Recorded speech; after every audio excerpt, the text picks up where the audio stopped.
Hello my dear friends and students. आज की इस वीडियो में मैंने आपको कैन के प्रयोग के बारे में बताया है, कैन के यूज करने के बारे में स्पष्ट किया है।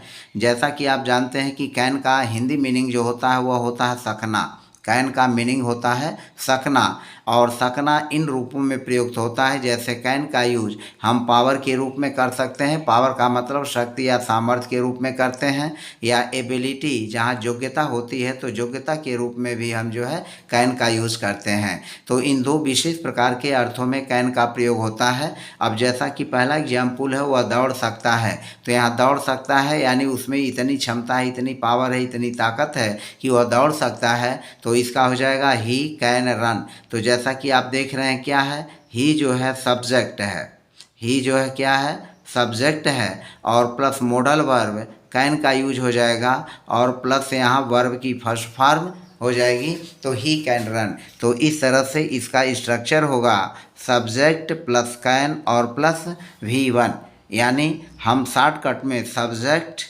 और प्लस कैन का यूज करेंगे और प्लस क्रिया का फर्स्ट फॉर्म V1 हो जाएगा। इसी तरह से अब कुछ एग्जाम्पल को लेकर के हम अपनी बात को स्पष्ट करते हैं। दूसरा, मेरा मेरा पढ़ सकती है, मेरा पढ़ सकती है, मेरा पढ़ सकती है।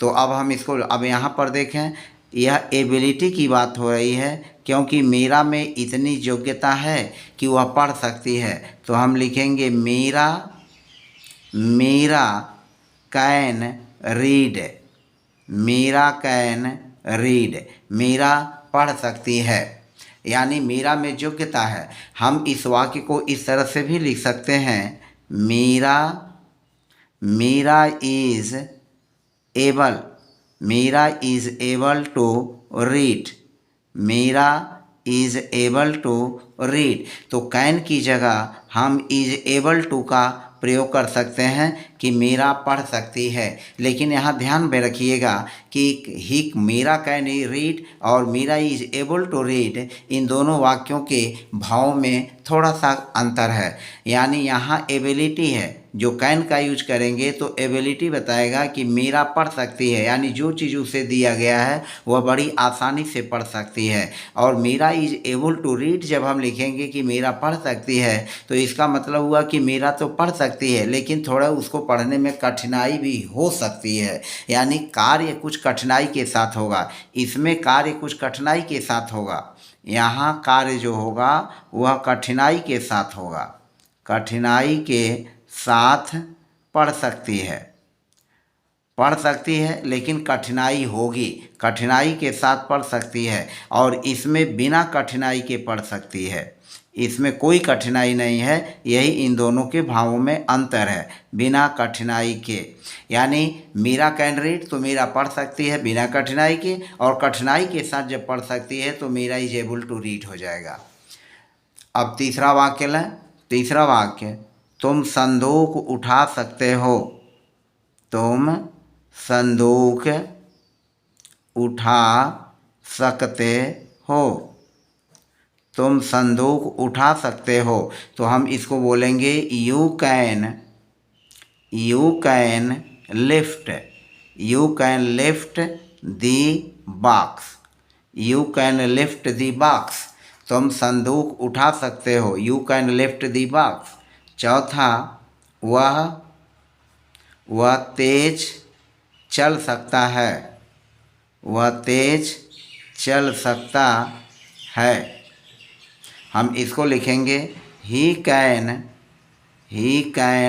Run, sorry he can walk, he can walk fast, he can walk fast. Fastly नहीं लिखते हैं, फास्ट लिखते हैं। ही कैन वॉक फास्ट, वह तेज चल सकता है।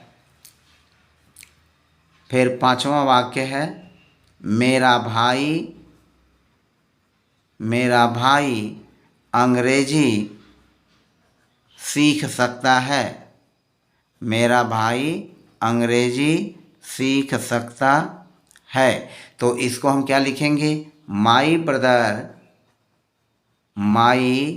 Brother can learn, my brother can learn English. English चूँकि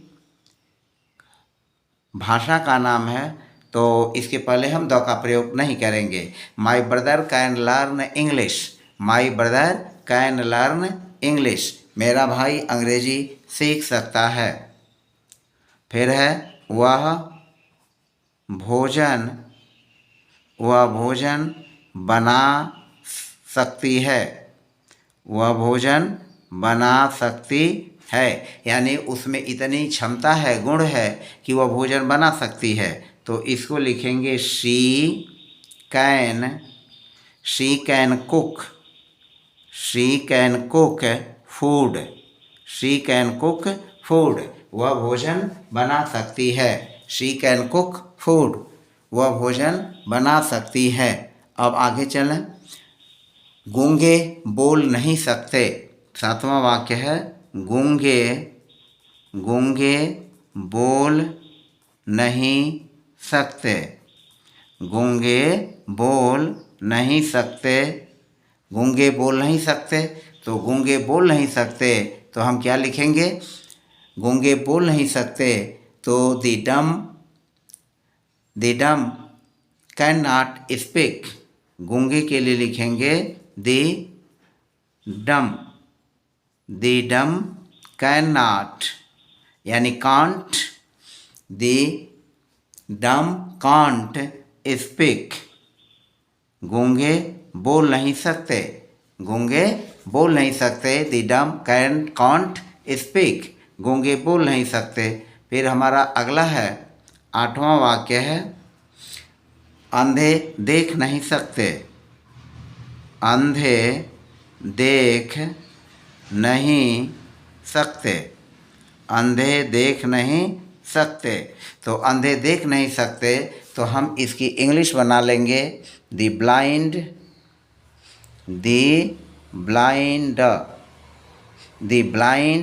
कांट सी, अंधे देख नहीं सकते, द ब्लाइंड कांट सी, अंधे देख नहीं सकते।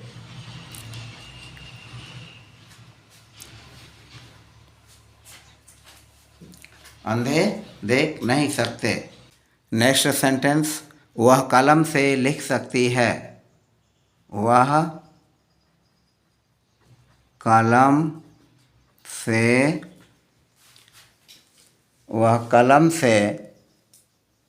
लिख सकती है, वह कलम से लिख सकती है। तो इसका हम लिखेंगे she can write, she can write with a pen, she can write with a pen, she can write with a pen, she can write with a pen.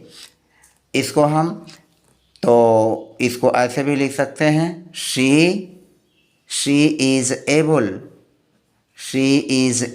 To write, she is able to write with a pen, she is able to write with a pen. जैसा कि मैंने पीछे अभी बताया है कि can और is able to में जो है थोड़ा सा जो अंतर है उस अंतर को ध्यान में रखिएगा। तो वह कलम से लिख सकती है, she can write with a pen. अब फिर अगर हम कहें कि वह कलम के बिना नहीं लिख सकता, वह कलम के बिना नहीं लिख सकता, वह कलम के बिना नहीं लिख सकता है, वह कलम के बिना नहीं लिख सकता है। तो हम लिखेंगे ही कांट राइट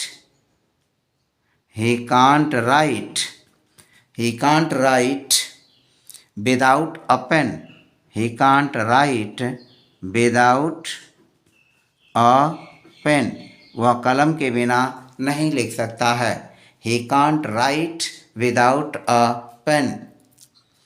फिर नेक्स्ट सेंटेंस है